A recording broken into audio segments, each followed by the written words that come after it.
Before that, we played you Joyous Celebration with Kom Ons Verheerlik Sy Naam, featuring Jesse Lottering. Tash, tell us what we're doing now. Goodness, we are continuing with great conversations. And I just want to say, as we always say, this is I want to say, sensitive conversation. And so, parents, if you choose to rather, sort of ask the kiddies to move away, or maybe they can stay. It's entirely up to you, but we want to put it out there that it is a sensitive conversation and your discretion is advised. We have Mr. Ian joining us on the live stream. That's, of course, Facebook as well as YouTube. And today we continue the conversation around pornography, but staying in line with parenting, much like we heard with Catherine earlier on. This part of the conversation deals with our children and pornography, things like when to start the conversation, how to have the conversation. And I want to advise you to go and look at Facebook as well as YouTube. We are live with Ian. Ian, a very good afternoon. It is afternoon on your side, right? It is afternoon. Really good to see you both. Yeah, we're a couple of hours behind, so it's 20 past 3. Just a couple. Yeah, just So a couple. it's still afternoon. Oh yeah. We were quite sad, not to have you in studio last week. We had such a joy with Sherilyn. Sorry you missed it. I know it is a shame that we have this massive big ocean in between us, but maybe one day. I'm coming to Cape Town in March. We're doing a few different things as Naked Truth, so maybe there'll be an opportunity to drop by and see you guys. I'd love to see you in person after this.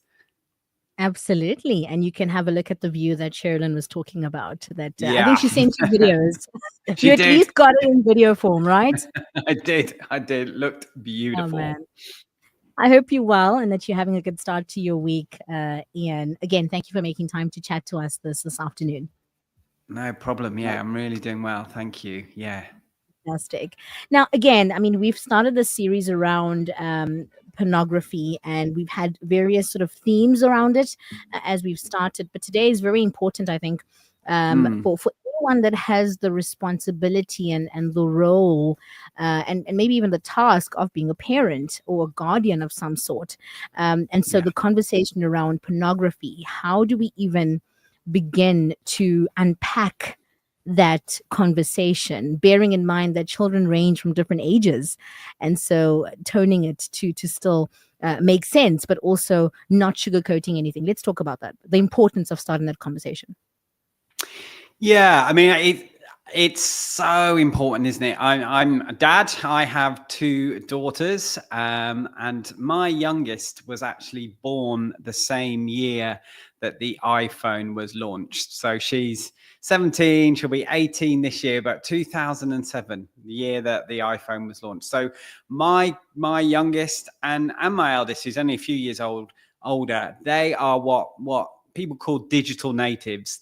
This is all they've known, right? The phones, the digital, the online, that's been their whole life. And so as parents, we might have grown up with something a bit different. We may have grown up in a different world, but this is their world. And I would say that's probably one of the main reasons why we need to be talking about this, because in many ways, the online world is the place where pornography is very, very present. And so, Proverbs 22 says, doesn't it, famously, train up a child in the way they should go, and when they're old, they will not depart from it. And I think it's just worth saying that I don't think the enemy is waiting for our kids to be old enough to expose them to some of this stuff that we're talking about today. And so we can't afford to wait either. We need to be having these conversations, and we'll talk about in a moment how they can be age appropriate. But, the research shows that the average age of first exposure, even if that's accidentally, is sort of between 8 and 11 years old. So we are talking about often a lot younger than we imagine. Most parents are thinking, my children, they've not seen anything, and perhaps they've not looked for anything.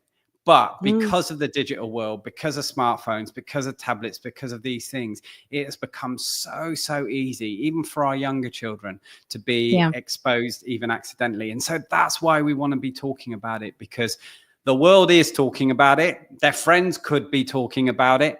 Yeah. And certainly there are powers, both spiritual and profit-making powers, that Yeah. are targeting our children. And so we, as Christian parents and guardians and carers, we need to be doing that really difficult, awkward, hard thing, which is actually take our head out the sand a little bit and go, right, let's face this. Let's start this conversation. Let's start putting some things in place. That's why I Yeah. think it's important. Yeah. Mm. And I think the other thing to mention is that these are two different generations, possibly more than just two generations, but what would have been a normal conversation, or what is a normal conversation now, back in the day, it's not things that, I mean, we wouldn't be having these conversations with our parents. Yeah. And so, leading to my next question, how do you even set up or start the conversation in a Mhm. practical sense? Perhaps someone is listening right now going, I am dealing with this exact scenario, but I don't Yeah. know how to navigate the conversation. What does that look like in a practical sense? Yeah, it's really important, isn't it, Tash? And I think that again, as a dad, my wife and I, we didn't know what to do either, because Mm. our parents hadn't had those conversations with us. So much of Mm. parenting, you kind of learn a lot from your parents, right? And you try and do Yeah. it like them or not like them, depending on how that went. But you Yeah. normally, you've got something that you can look at and say, do I want to do it that way, or do I want to do it differently? But this feels Yeah. harder because it feels like we're the first generation of parents maybe are having to tackle this. So the first thing I would say is probably start earlier than you're thinking of. If Okay.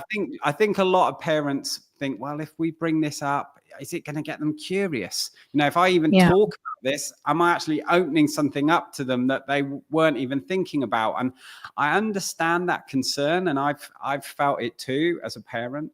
But what I have Yeah. found over the years, and as we've talked to parents as Naked Truth for many years now, what we found out actually is that as parents, we normally get this wrong, because Yeah.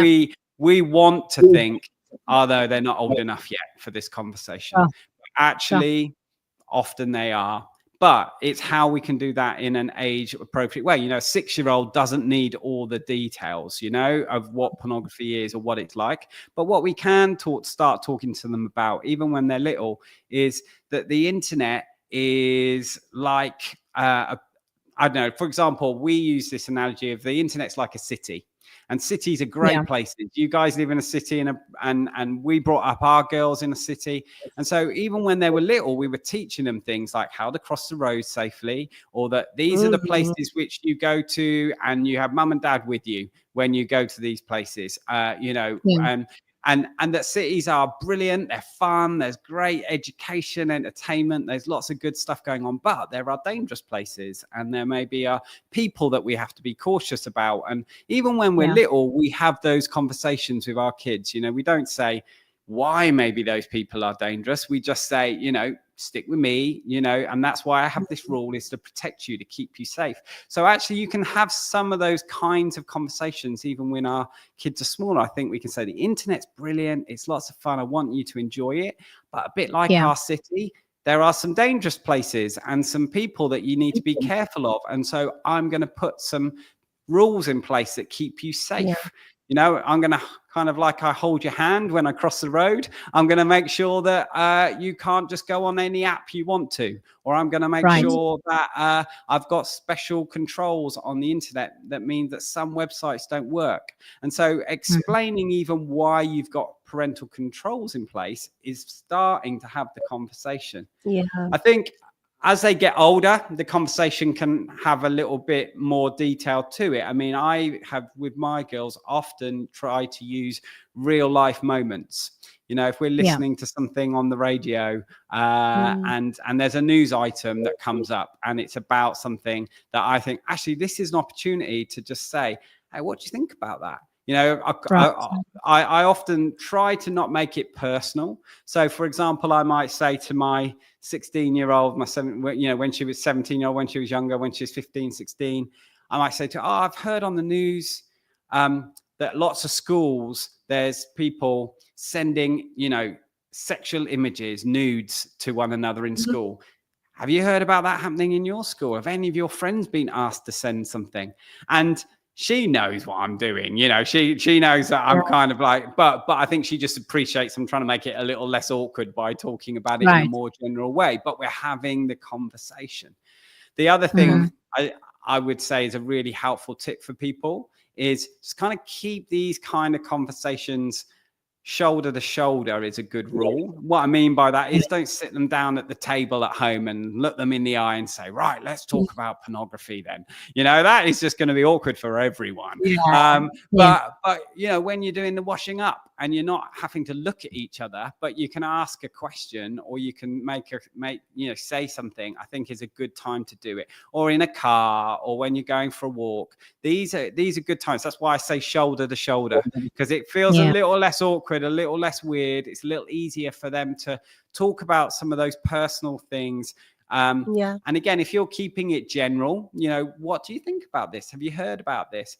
A final thing that I would, bit of advice I'd give is, as I said, our kids, they are what people call digital natives. And so one of the things I've encouraged parents to do over the years is rather than having a verbal conversation, think about whether you could have a digital conversation. So if you find like something like a good video or an article or something, to actually send them a link and say, take a look at this. What do you think about it? And actually have a conversation over WhatsApp about some of these things might be a little easier actually for your teenager than you sitting down in their bedroom talking about it. And so that's another real practical thing that can be said. I mean, generally a good conversation starter, I think, particularly for people of faith, and if your kids are growing in faith, is just to talk about that, to say, look, God calls us to guard our hearts and minds, for example. And so that includes being careful about what we see online.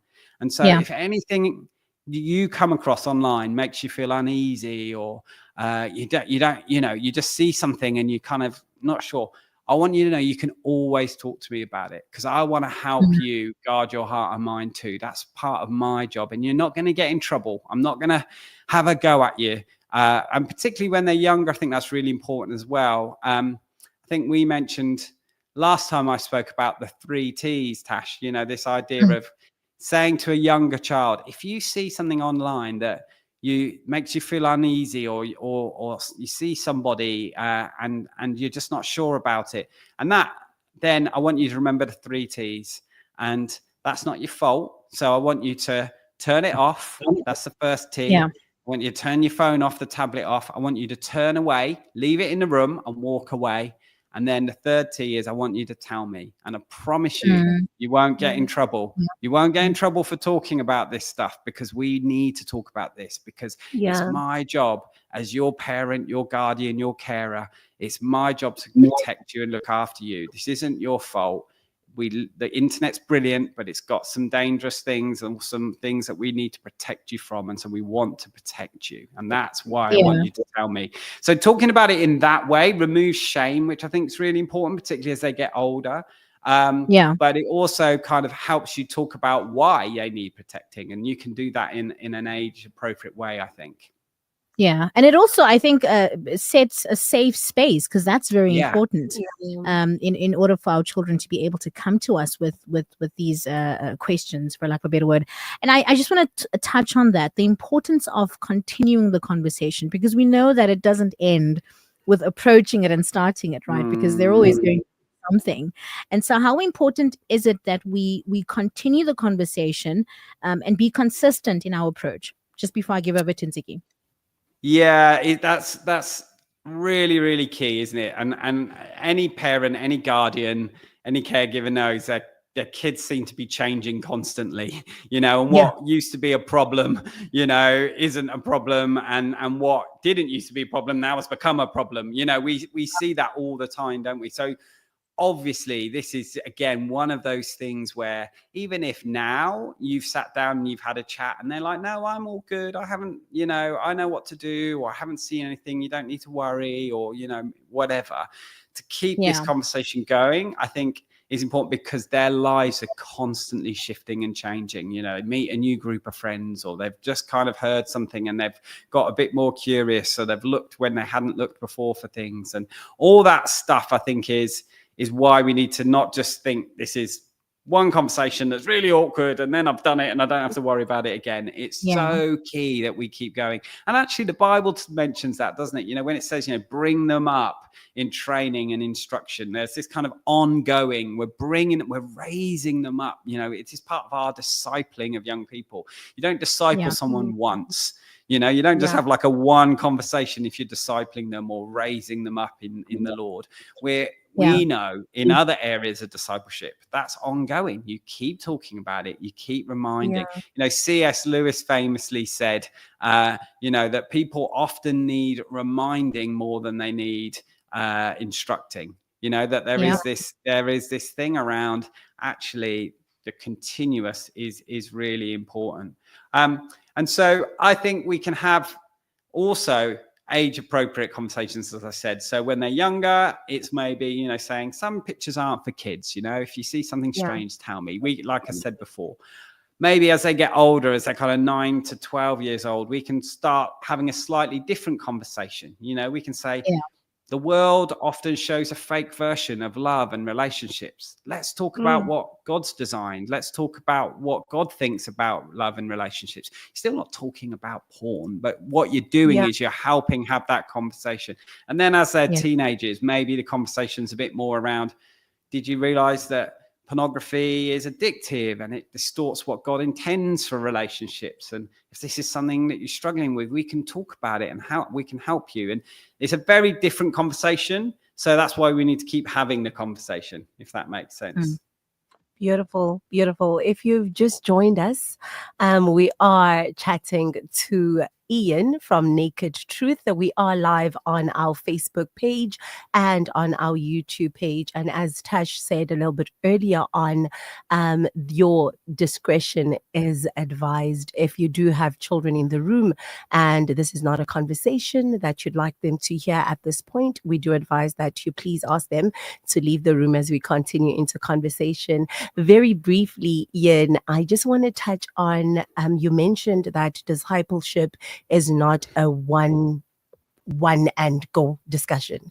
To assist parents in this discipleship, are there any tools available out there that can support parents in this journey that they are on with their kids? Yeah, it's a really important question, isn't it? I think I think technology is beginning to help us, actually. I think often, we think, oh, it's technology that's causing the problem. But there are some technological kind of digital solutions out there as well. So if you've got, an iPhone or a Samsung, a lot of these kind of phones and tablets now have kind of parental controls built in. So, for example, the iPhone, they have something called screen time, which many parents might be familiar with, that block websites, that set times for when certain apps won't be there, or you can kind of turn off certain apps. So when my girls first got their phones, we didn't just give them a phone. We said to them, look, actually, with this phone, there are these controls. In fact, they didn't even have a browser on the phone when they first got one, for example. When we say yes to them getting a phone, which, not every parent can do, but if you are able to, for your child to have a phone or a tablet, it's really important that we say, actually, with this, there are these rules and there are these things. And so part of that are things like filters. And some of those filters come with the phones, like I say, screen time and things like that. But you can also pay for applications that do this work as well. So there's companies called Covenant Eyes, which maybe some people have heard of, or there's one called Bark. There's another one called Canopy, and they're all available in South Africa.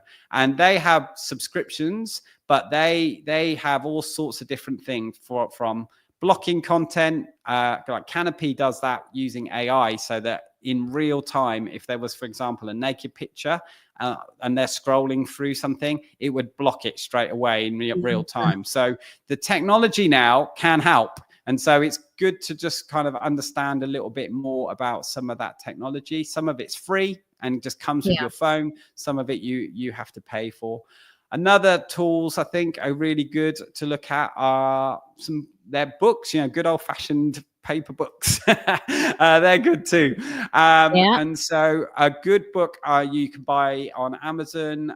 There's a book called Good Pictures, Bad Pictures, which is quite a good book for younger children, for sort of like 5 to 11s, that sort of thing. And maybe just sitting down and reading that with them. And it kind of, again, it just opens up some of the conversations for you, things like that. On our website, we've got Naked Truth website. We've got a few other resources as well, whether that's books or different things that parents can use just to sit down with their young people or to protect them when they're online. Great. And my last question is, and I think there might be a parent out there, who says, I hear what you're saying. I've already lived this reality. So what do you say to that parent besides freezing? Because I can just imagine it'll feel like a block of ice blocks are going down my back. But what do you say to that parent who's already saw that their child has viewed pornography? What do I do? Yeah, that is so hard for us as parents. And I've spoken to many parents over the years that have lived that experience. Their child has, by accident or out of curiosity, they have seen something. And some of those parents, they've only found out years later when the child has actually come and spoke to them about it, and things have got quite difficult, and maybe it's become an addictive thing. But others, parents have found out quite quickly. They've seen something in a search history, or they've kind of discovered it rather than being told it. And maybe there's a little bit more you can do in those moments as well.